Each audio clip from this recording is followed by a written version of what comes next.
Hello, I'm Julia Delbecchi, and I'm the Educational Resource Director here at the Ximenez-Fatio House Museum. I also often portray Juana Ximenez, and welcome to our segment, Storytime at the Ximenez-Fatio House, with our very own director, Dr. Roger Smith.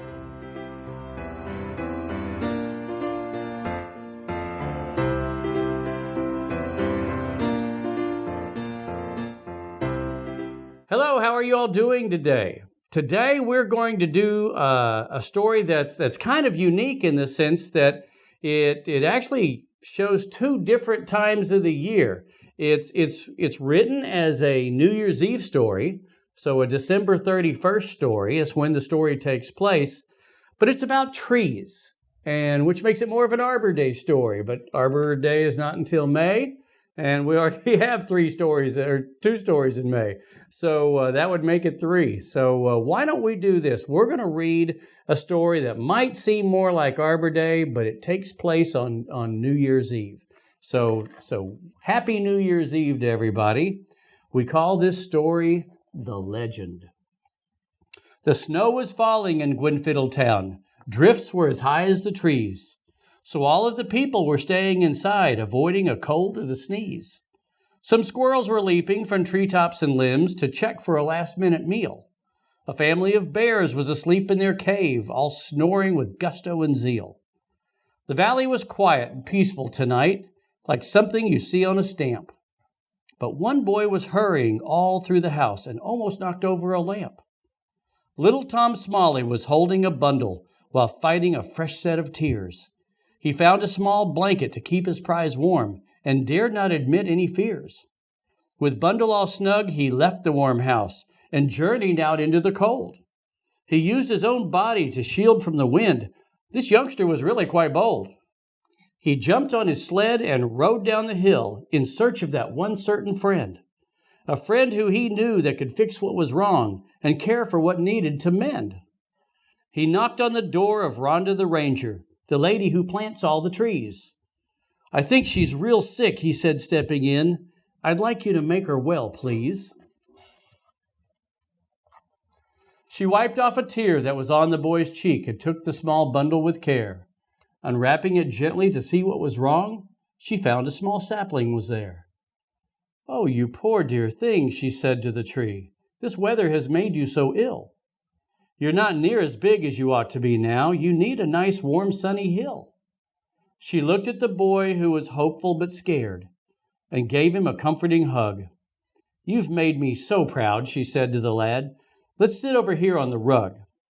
She picked up her satchel of tree doctor things and sat with the boy in his oak. They mixed up solutions of medicine stuff that smelled bad and made Tommy choke.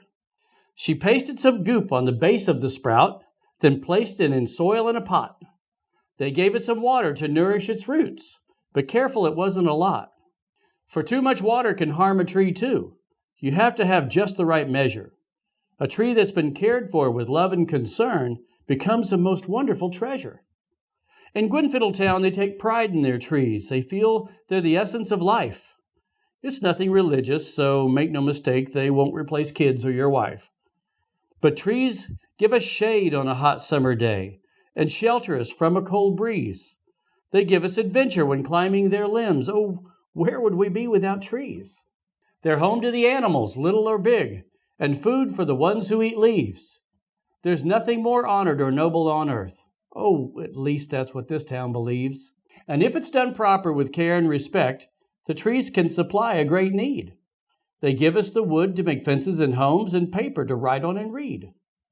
But when using trees in this type of manner, they must be replaced without question. We need more people like Rhonda the Ranger to offer some help or suggestion. "Do you think she's all right?" the little boy asked, still not really sure of her fate. "If legends have truth to them," Rhonda replied, "I think that her chances are great. For once a long time ago, there was a man who was caught in a terrible storm. The fire he started was dying too fast. He needed more wood to keep warm. The snow was so thick like a blanket of doom, the temperature falling too fast. If he didn't find something to throw on the fire, he knew that he never would last. He spotted a tree that was perfect in size to keep the flame going all night. But when he looked up in the top of that oak, he saw a most bothersome sight.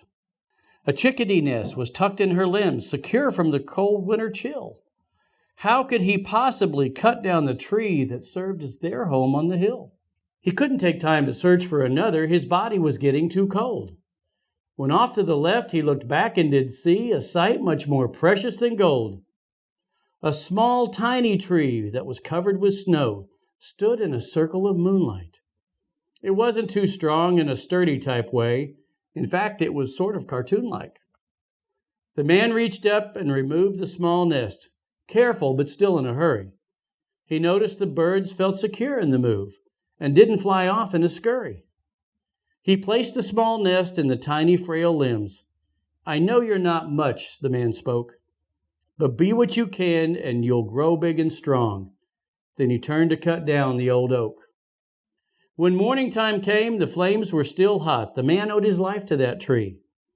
But when he rolled over, he couldn't believe what his eyes were refusing to see. The tiny small tree had grown up that night, and now was a mighty display.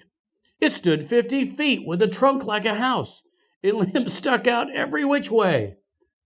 So legend now has it that if a tree is sick, there's only one cure you can give. It must be replanted when moonlight is bright and given a reason to live. There's one more ingredient, Rhonda went on, the key to the task, I believe. It has to be done when we bring in the new, on that magical night, New Year's Eve. The moonlight has wondrous powers, we know, to change how the oceans make waves. Combine that with New Year's and new hope it brings, and you can have healing power that saves. For that special night ushers in the new year and brings with it change and improvement. A chance to put old things behind you for good and step in a positive movement. "Now run along home and I'll do the rest," she said as she patted his head. He gave her a smile and a big thankful hug, then trudged through the snow with his sled. She watched him home safely, then closed her front door and looked at the clock on the wall.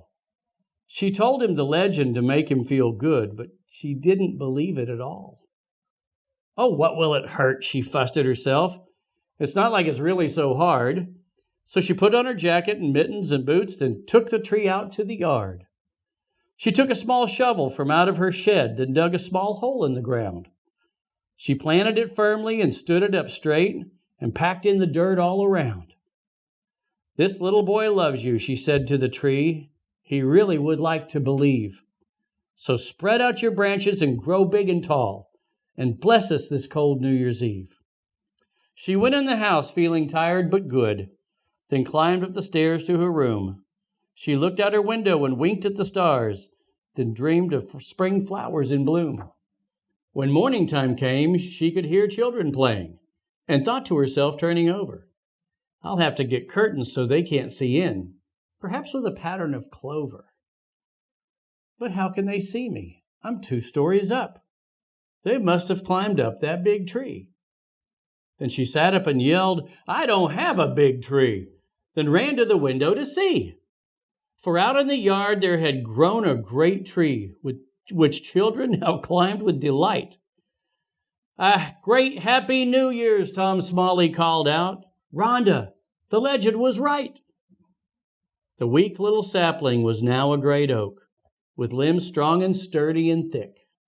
Rhonda's heart swelled as the tears flowed with joy for a boy at his tree that was sick.